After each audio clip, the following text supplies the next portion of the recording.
Hi, this is the Ridge Runner with another episode of Pine Home Primitives, and it is with great pleasure that I am able to present to you today a review of not something you buy on the web or something you can just purchase off the shelf at Walmart. Although those are all mighty fine things to be able to do, sometimes it's wonderful to be able to review a product designed for us, specifically for us primitive skills people. And it's not just designed for us, it's made by one of us. This is a wonderful little kit called, the Swiss Army knife, I'll say before I start out, is here for scale, just so you have an idea. This is a standard camper Swiss Army knife, and it's just there so you know how big these things are. And I'm going to go over what these things are right now. Now, this is what is called, this is a flint and steel kit. And this kit is not an ordinary flint and steel kit. It is a Thors hammer flint and steel kit designed by and a signature item of Deer Runner, aka Joe Schilling, and he is he is part of the Hoodlums forum, and he's been in videos for the Hood's Woods videos, specifically survival camping. This is one of his creations. He's an accomplished blacksmith and bladesmith, and I've had a chance to play with some of his knives, and now he sent me a number of these. Now this is the only one I've got with me, so what I'm probably going to do is I'm going to take pictures of the other ones I have, and I'm going to add that to this video as stills. But this is representative of what he sent me. He sent me 3. One of them is a larger kit that would fit in a standard Altoids tin, and I'll try and have one for you here just so you get an idea of the scale of the Altoids tin size. And here's your standard Altoids tin. And he sent me a kit that fits in one of these. In fact, it came with one of these. Now, there's some interesting things about this. Now, what this kit came with is this very nice pouch. He sent me one in buckskin and one in this suede. And then, of course, the larger kit, which is just a tinder kit in an Altoids tin. Now, this is also an Altoids tin. It's one of those mini ones. Now, these are wonderful items for being able to hide mini kits. They're also brilliant things for, obviously, for making for your fire kits. Now, this particular model, if you notice, has a hole in the top, and it's been charred, which gets that Altoids symbol off it, which is a good thing. And also in the process, the reason it's been charred, though, is because it's not only a tin for holding your tinder, which in this case is called char cloth, and it catches and holds a spark and allows you to create a fire. And in another video I will demonstrate that with this tool and with another tool, which I have right here. This is what would be considered the standard. Oh wow, I guess I don't want that to come out today.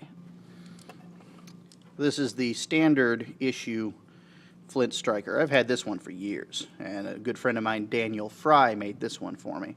As you can tell, I kind of like to use tools that are handmade if I can, and this one's made a lot of fires. And you can give you an idea of the difference in sizes. However, both of these are wonderful for striking a spark. I don't have my good camera with me today, which is unfortunate because it makes it difficult. I don't have the ability to have hands-free use of the camera.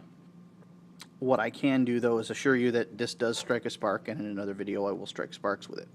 But the cool thing about this is one, the portable nature of this. You can carry around your neck, and it's not uncomfortable to carry around your neck, even if you carry other things around your neck.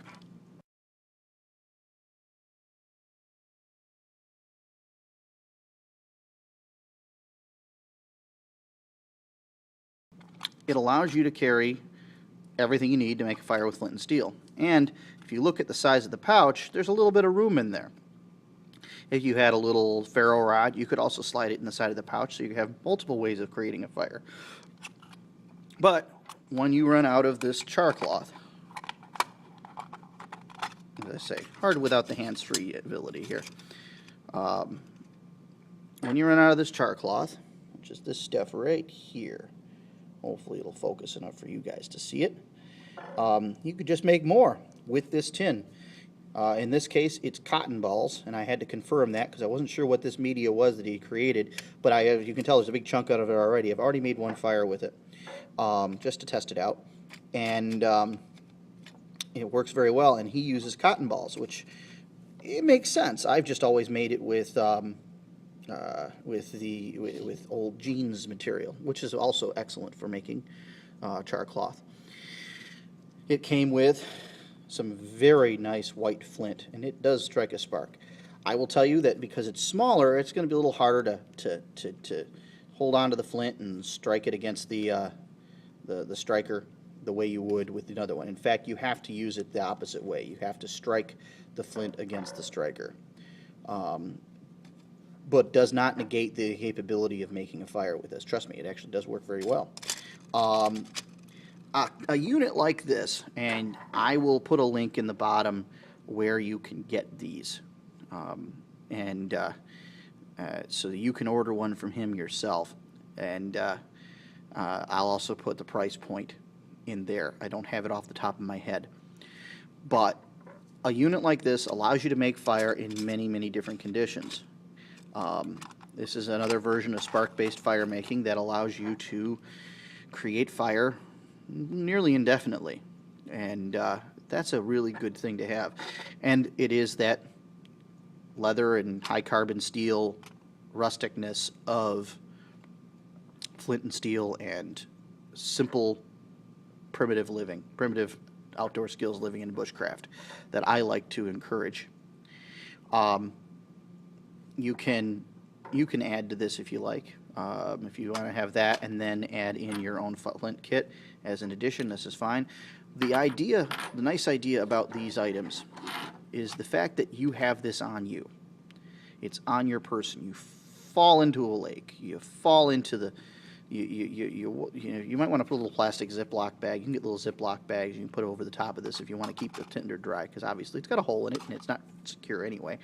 But if you really are concerned about water, that's something you can do, and it doesn't take a lot. But if you fall into or lose your pack or you lose your gear, this is on you. It's strapped under your shirt, because that's where you should keep, maybe, or at least around your neck, and it's hard to lose. And so this means that in dire conditions, when all else fails, you still have a way of making fire. I always try to carry more than one way of making fire. You know, I have these. This is a Doan magnesium fire starter, military surplus. It's made lots of fires too. But to have something like this on your person allows you to know that you've got what you need to do basic tasks in a survival situation. And I'll be honest with you, I love bushcrafting. I love primitive skills. I love 18th century camping. I love all of that stuff. So for me, as practical as this is, it's just plain fun to be able to say, I made this fire with flint and steel. I made this fire with a bow drill. I made this fire by a hand drill, which I have not mastered, but I've done the bow drill. That's great to be able to say. And it's great to impress your friends, but it's also nice to know that in a pinch, you can get fire. This goes hand in hand with the idea of a small neck knife, like for instance, the ones I prefer, Columbia River Knife and Tool. It makes the Fultz Minimalist, and if you notice, size also extremely compact. I carry this literally every day. This is actually. I hesitate to say, but I think I've taken quite a few showers with this thing on, because it just doesn't weigh anything, and I never even notice it's there. But boy, does it do good work. But if you can combine with this here, just these tools right here, I can make a fire, and I can make tools, other tools. I can keep myself alive. Deer Runner makes some wonderful knives himself, and I'm sure that if you tell him you want something about this size, he can probably throw something together for you. But highly recommend these Thors hammer flint strikers if you're of the Asatru or faith. It's also kind of an emblem of faith, but it's also just a really simple, easy way of holding a flint striker. It protects your fingers from the flint, which is important. And as I get more proficient using this, I'm pretty sure I can switch over and begin striking this against the flint the way I'm supposed to. So, anyway, thought I'd like to show you this, and I highly recommend that you get a hold of Deer Runner and have him whip you up one of these kits. They are worth their weight in gold. So, with that, this is the Ridge Runner signing off.